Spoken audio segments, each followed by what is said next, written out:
future of home comfort is here.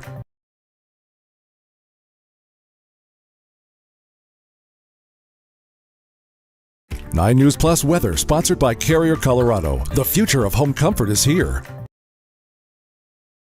All right, well, happy Friday. 9 News Meteorologist Laurann Robinson here with your afternoon forecast, and we have another busy afternoon in store. Yesterday, we did see some pretty strong storms. Most of them landed across the plains, which was good news for those of us in Denver and most of the Front Range, though southern portions of the Denver metro area did get some action. As we go through the rest of this afternoon and even into tomorrow, though, we do still have some more storms before we start to dry out for next week. So those of you that want to break from the rain, understandably so. We've had an extremely wet year.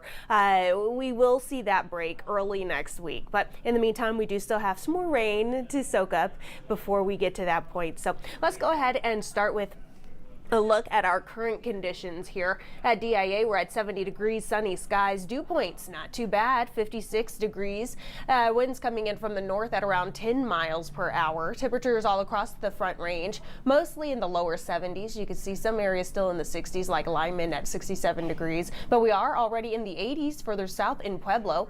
High country in the 60s and 70s, and then lower 80s out west. And then as we take a look at our HD Doppler radar, a lot of storms across central portions of the Midwest there, but as we take a look into Colorado, we're enjoying a dry period before another round of storms and rain pushes in later today. So with that round of storms, we do have a slight risk for severe weather over Denver, a good portion of the I-25 corridor, and then into central and southern portions of the plains. This is largely the area that saw that enhanced risk yesterday, that got a lot of those stronger storms last night.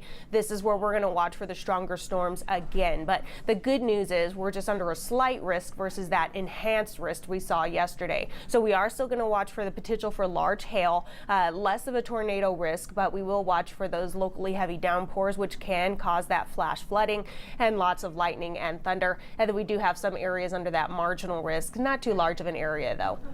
So we're going to watch for that as we go through the rest of the afternoon. Off to the west, we're still seeing very warm, dry, gusty conditions. So we have another day with red flag warnings in effect. Today, they'll be in effect until 9 o'clock this evening, where we're going to watch for these winds to gust between 30 and 40 miles per hour. Relative humidity as low as 5 to 10%. Extremely dry air there. So you want to watch for that increased fire weather danger. As we take a look at our future cast, around 2 o'clock is when we'll start to see the first approach of some light scattered storms, and then they really intensify by around 4 or 5 o'clock. You can see those brighter colors off to the southeast of Denver there. That's where we have that slight risk for severe weather, and then that's also where these storms really continue to ramp up as we go through the rest of the afternoon and into the evening.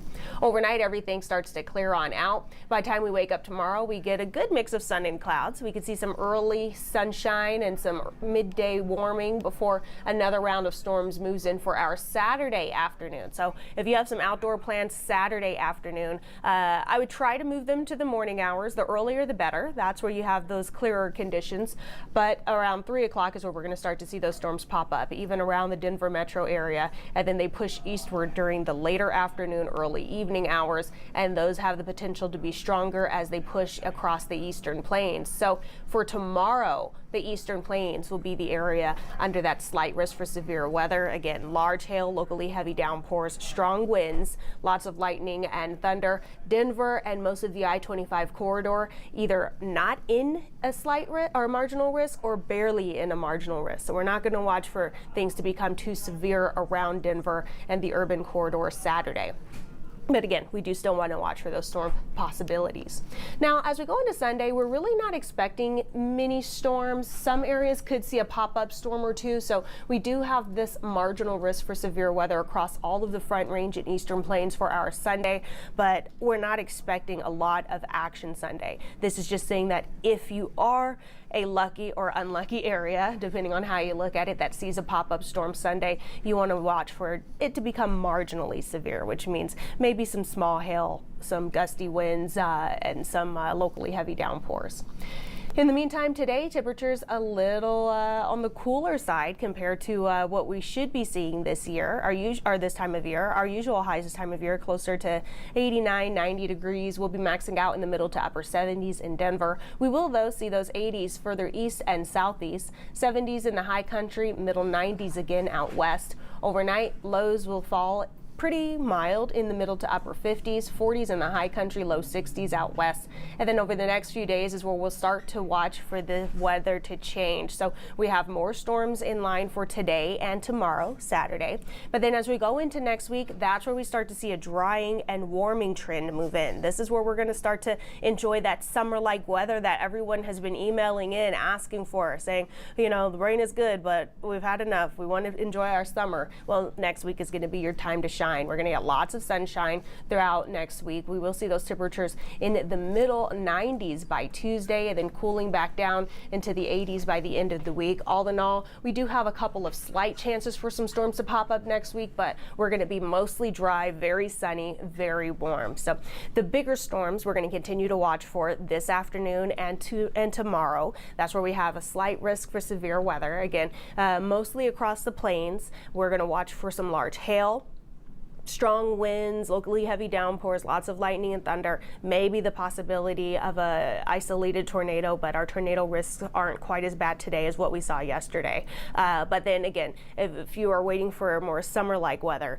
next week is where we're going to see most of that happen. So we will have an updated forecast for you at noon. I'll be here doing the weather for 9 News at noon, and later today, 4 and 5, we'll have Chief Meteorologist Kathy Sabin in, and then later tonight, 6, 9, and 10, we'll have meteorologist Chris Bianchi filling in for meteorologist Danielle Grant this evening. So you'll want to stay tuned. Of course, weather's always changing here in Colorado. And if you can't catch us on air, you can always catch us online and on the 9 News mobile app. Have a good day.